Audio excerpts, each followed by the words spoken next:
I've been using the Insta360 Ace Pro a lot over the past few weeks. So today I'm going to share my honest thoughts on this little action camera to help you decide whether or not it's the right camera for you. I'm going to share what I think is really good about it, some of the challenges I've had that you should be aware of, how it compares to the Insta360 X3 and the Go3, and who I think it would suit most. And just so you know, this is not a paid review by Insta360. This is my honest thoughts on this camera. Okay, so let's start off by talking about what I think are some of the best features of the Ace Pro. And the first positive to this little camera is the 8K footage. And when I found out that you could shoot 8K footage on a camera that's this small, I was blown away. Like, not even my $3,000 mirrorless camera can shoot in 8K. So being able to take something that fits in your pocket and shoot super high resolution footage is pretty incredible. And the footage itself, I think, looks really good, especially when you take that 8K footage and downscale it to 4K, which you would on a normal timeline in a normal video anyway. It just looks super crisp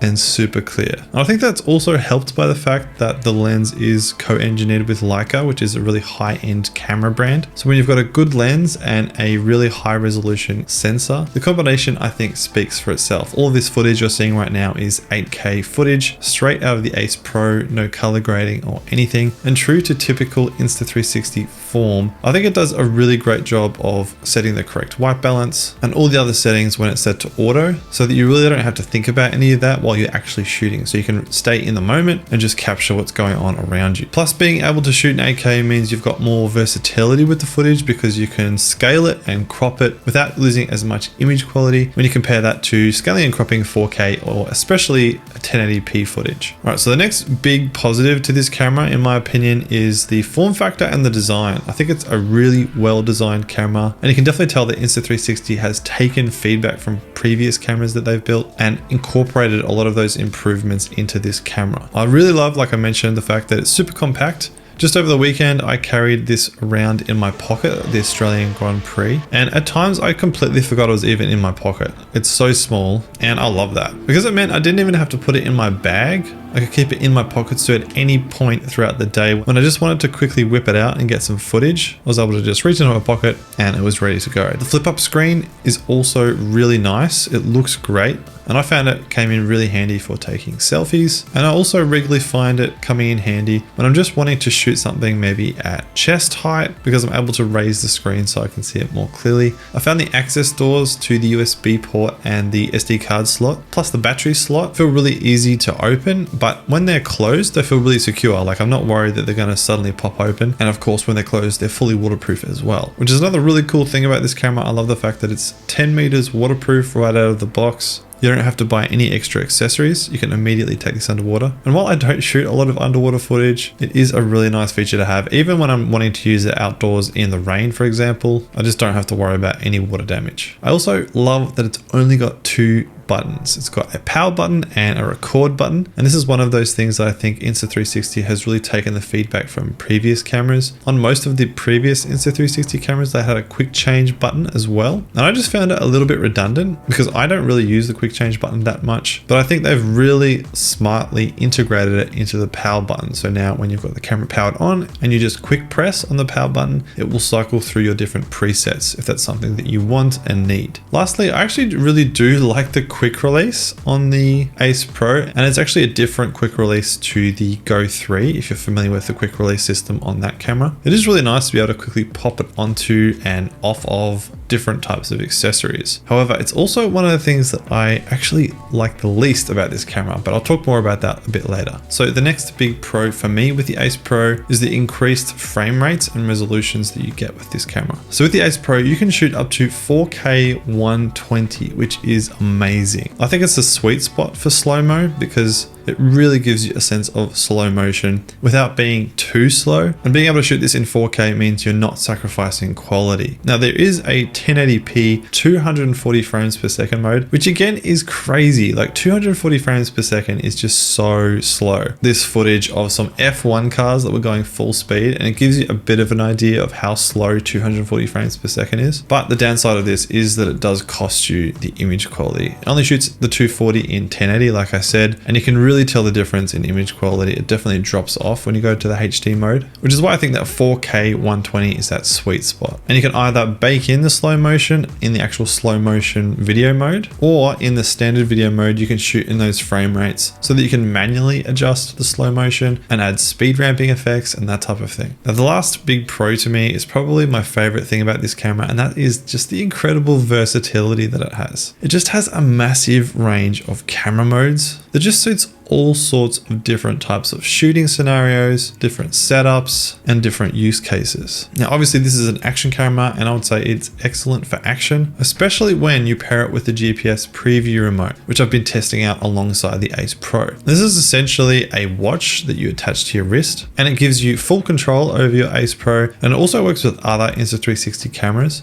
but it lets you change settings right from your wrist, as well as giving you a live preview of your camera feed. And this is a game changer, especially if you're shooting action footage and you've got the Ace Pro mounted somewhere that you can't see the screen, like on a helmet, for example, because now you can just look down at your wrist, change settings, see your video feed, all in real time without having to take your camera on and off all the time. Plus, the watch actually has GPS built into it, and it records GPS data while you're filming on the Ace Pro, so that later in post, you can actually add some really cool overlays like your speed and elevation, as well as the location you're filming in, which I think is just a really cool touch. Now, if you don't want to spend the extra money on the preview remote, then you can also use your Apple Watch to control the Ace Pro, but you won't get the live feed, but you'll still be able to start and stop recording and change the camera modes. So the best modes, in my opinion, for action include the free frame video mode, because this has that horizon lock feature, which gives you super steady footage no matter what you're doing with your camera. And the other cool mode that will be useful for action is that slow motion mode. So whether you're shooting in 4K 120, or even if you want to push it to that 1080 240, I reckon you could get some really cool action footage in slow motion. But this camera is definitely not limited to only action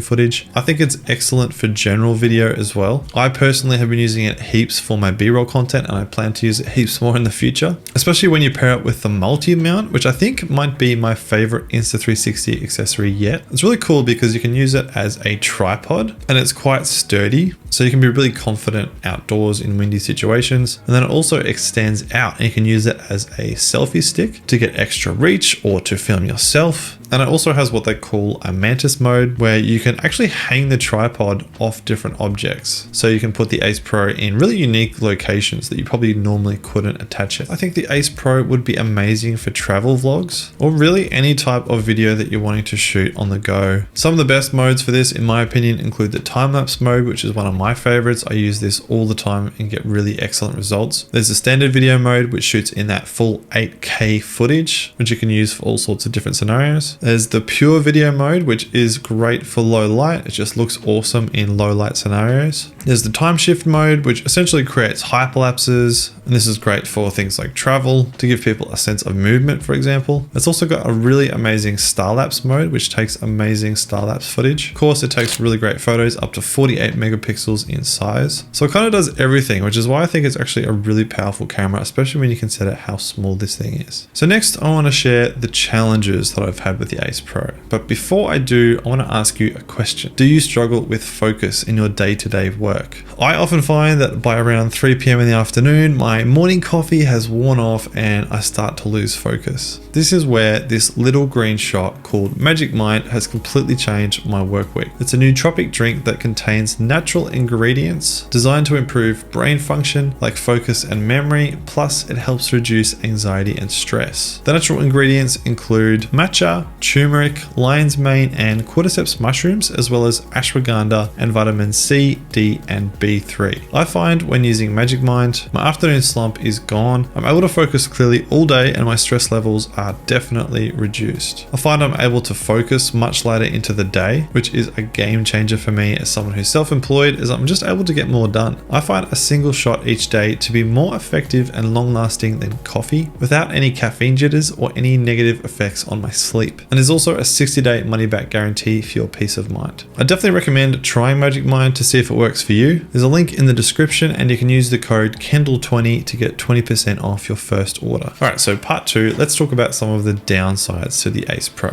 And the first one is the one that I already mentioned, and that is the quick release. And I know I said I loved it, and I've got got mixed feelings about this quick release system. It just kind of frustrates me that there's no 1/4 inch thread inbuilt into the camera itself, because there's just so many camera accessories and mounts out there already that have a 1/4 inch thread. It's kind of just the standard. It's frustrating that I can't just naturally attach this to any old camera accessory, and it means for most of those accessories that you might already have, you'll need an adapter. Now the good news is that Insta360 includes that adapter in the box with the Ace Pro, so you don't need to spend any more money to buy extra accessories, so it's compatible with your existing mounts and stands. But if you do happen to forget the adapter and leave it at home one day, you just don't have the option to mount the Ace Pro directly to your accessory. And then the other main downside to the Ace Pro is something that I've seen some other reviewers mention, and that is the lack of removable lens cover. So what this essentially means is if you ever scratch or break the glass in front of the lens on the camera, you either have to pay to get it repaired or you have to buy a whole new camera. And I can understand partly why Insta360 have chosen to do this. I think the intention is basically to help it be super waterproof. So that's kind of the trade-off. It means it is waterproof out of the box, but yeah, you do have to be quite careful about making sure you don't scratch or break the lens. Plus there are ways around this, like you can buy third-party lens covers and filters and protectors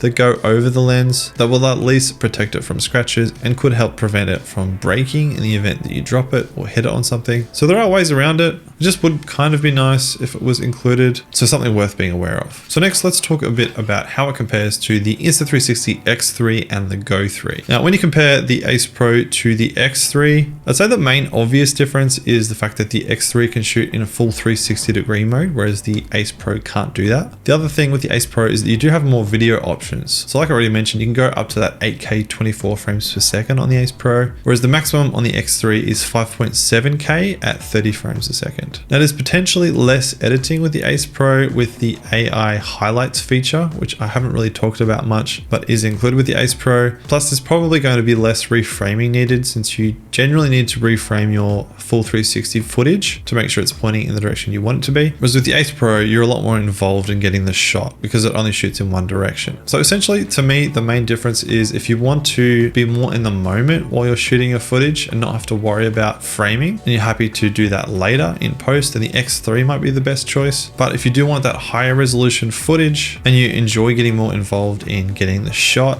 and framing up your subject, then the Ace Pro might be the better choice. Now, when comparing it to the Go3, the most obvious difference is the fact that the Go3 is removable. So you've got that tiny little removable action camera that you can put in places that you just can't normally put other cameras. Like for example, you might want to mount it onto your pet or on the underside of a skateboard, for example. And it's definitely a lot harder to do that with the Ace Pro. So I'd say you've got more really creative options with the Go3. And I've done other videos on that, which you're welcome to go and watch. However, the Go3 is limited to 2.7K at 30 frames per second or 1080p 120 for slow motion. So again, the Ace Pro wins out in terms of resolution and video options. So I'd say for me, the main bottom line is if you want a camera that you're wanting to attach in really unique places and use quite creatively, then the Go3 might be the choice for you. So last but not least, what's my final thoughts and who do I think this camera might be best suited for? Essentially, my thoughts on this camera is that it's amazing. I think it's just got such an impressive range of different types of camera modes that all seem to give you really good looking image quality. It's just really a little powerhouse of a video camera. And I think it might even be my favorite Insta360 camera yet, although they're all honestly amazing pieces of technology. Being able to carry this camera around in my pocket is just awesome, and I fully intend to do it more, as well as use it for a lot of B-roll footage. So I think if you're looking for an action camera or a vlogging camera or a general purpose video camera, then I really don't think you can go wrong with the Ace Pro. I think it's a great choice. Plus, I didn't even get into the AI features that this camera includes and the editing abilities that the Insta360 app includes. Like, there's just so much to explore and discover, and I'm still exploring everything that this little camera can do. And if you're looking to buy the Ace Pro or any other Insta360 cameras, then make sure you use my link in the description because you'll get a free accessory if you do, plus it helps support my channel. And don't forget to check out Magic Mind and take advantage of my 20% discount code. All the details for Magic Mind can be found in the description. Lastly, if you're looking for an in-depth quick start guide for the Ace Pro, then I've made that video right here, and I also go more in depth into the AI features.